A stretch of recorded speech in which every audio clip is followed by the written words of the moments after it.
தினத்தந்தி மற்றும் விஐடி சென்னை இணைந்து வழங்கும் கல்வி கண்காட்சி 2025 திருச்சி மற்றும் சேலத்தில் அனுமதி இலவசம்.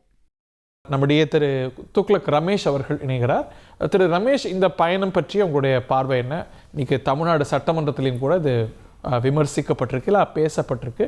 இந்த பயணத்துடைய முக்கியத்துவமா நீங்க என்ன பார்க்குறீங்க?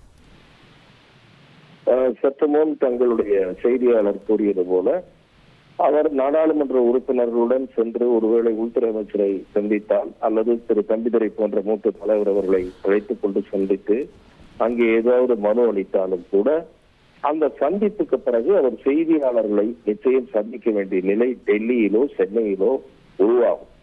அப்போது இந்த எதற்காக அந்த டெல்லி பயணம் என்று அவர் குறிப்பிடும் போது கூட்டணி பற்றியும் பேசப்பட்டதா என்ற கேள்வி எழுப்பப்படும் போது அவர் வெளிப்படுத்துகிற நிலையை பொறுத்துதான் அதிமுகவின் சிந்தனையில் ஏற்பட்டிருக்கிற மாற்றம் என்று நாம் யூகிக்கக்கூடிய விஷயம் உறுதிப்படும்.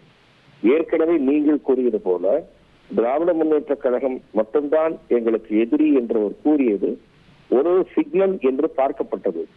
ஆனால் அதிமுக பாஜக கூட்டணி என்பது அதை நோக்கி நகர்ந்து கொண்டிருக்கிறதா என்பதை இன்னும் அதிலே ஒரு கிளியர் பிக்சர் கிடைக்கவில்லை. ஒருபுறம் பாரதிய ஜனதா கட்சியினுடைய நேச கட்சிகளாக இங்கே மதிக்கப்படுகிற திரு ஓ பன்னீர்செல்வம் தரப்பையும் திரு டிடிவி தினகரன் தரப்பையும் இன்றைய தினம் தமிழக பாரதிய ஜனதா நடத்துகிற இஃப்தார் விருந்துக்கு அந்த கட்சி அழைத்திருக்கிறது. இதை நாம் மிக முக்கியமாக கவனிக்க வேண்டும். அவர்கள் அந்த இரண்டு தலைவர்களும் இன்றைய தினம் பாரதிய ஜனதா நடத்துகிற இஃப்தார் விருந்திலே பங்கேற்கிறார்கள்.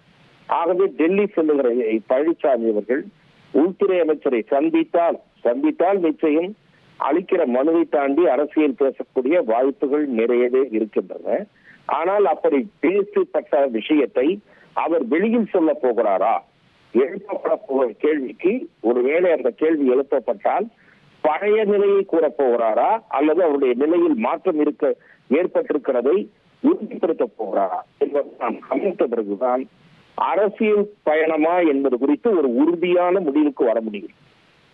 அப்படி அவர் உறுதிப்படுத்தாத பட்சத்தில் தமிழக அரசில் தொகுதி வருவதையோ அல்லது வேறு மொழி பிரச்சனையோ அதன் காரணமாக டெல்லி செல்வதற்கு முன் முதலமைச்சர் அறிவித்தபடி எம்பிக்கள் அல்லது பிற கட்சியினர் டெல்லி செல்வதற்கு முன் இவர் முந்திக் கொண்டார் என்று மட்டும்தான் இந்த பயணம் பார்க்கப்படும். கூட்டணி பற்றி திட்டவட்டமாக திரு எடப்பாடி பழனிசாமியிடம் பேசப்பட்டதா என்று எழுப்பப்படுகிற கேள்விக்கு அவர்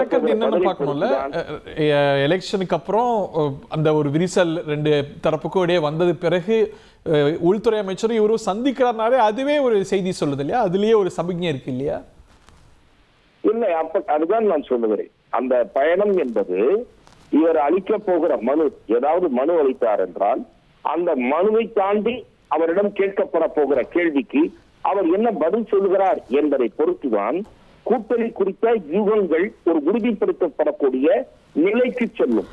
அதற்கு முன் அதை நாம் யூகிக்கத்தான் முடியுமே தவிர ஒருவேளை அதற்கு தேர்தலுக்கு அவகாசம் இருக்கிறது பார்த்துக் கொள்ளலாம் என்றால் என்ற பதிலை அவர் அளிப்பாரானால் நான் சொல்கிறேன், ஏற்கனவே அந்த பதிலைத்தான் அவர் அளித்திருக்கிறார்.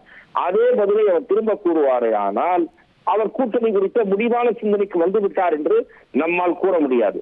சில நெருடலான அம்சங்களை விவாதித்திருத்துவிட்டு அதற்கு கிடைக்கிற பதிலை பொறுத்து அவர் முடிவெடுக்கக்கூடும். ஆகவே கூட்டணி குறித்துதான் இந்த பயணம் என்பது அவரது பேட்டியின் வாயிலாக அல்லது அவர் வாய்மொழி மூலமாக வருகிற வரை எந்த யூகங்களும் வலுவான யூகமாக கருதப்படாது என்பதுதான் என் பார்வை. தினத்தந்தி மற்றும் விஐடி சென்னை இணைந்து வழங்கும் கல்வி கண்காட்சி 2025 திருச்சி மற்றும் சேலத்தில் அனுமதி இலவசம்.